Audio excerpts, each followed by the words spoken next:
Do you guys really know Subang? So hari ni kita nak cakap pasal Sunway. Okay, Sunway. So Sunway ni kan sebenarnya tempat yang Kila sangat-sangat suka lah dekat Subang ni actually. Sebab apa? I think tempat Sunway ni dia sangat-sangat it's a planned city.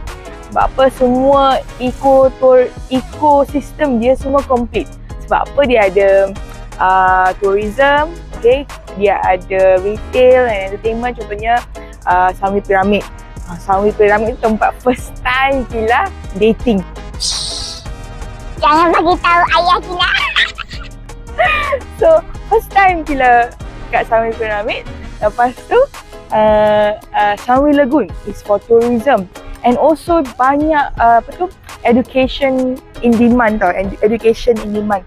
Contohnya ada Sunway University, ada Monash University and definitely ada Sunway Medical Center. Oh, VRT.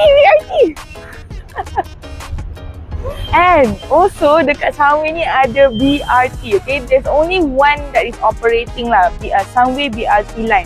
Dia adalah bentuk bus rapid transit. So basically dia ada only one dekat Malaysia yang ada BRT and it's only operating dekat Sunway. Sebab tu Kila suka sangat Sunway ni. Okay, kalau you guys nak duduk sini kan, basically the rental demand ni sangat-sangat tinggi lah bagi Kila lah. Okay, bagi Kila lah. So yeah, tu je lah. Okay, bye.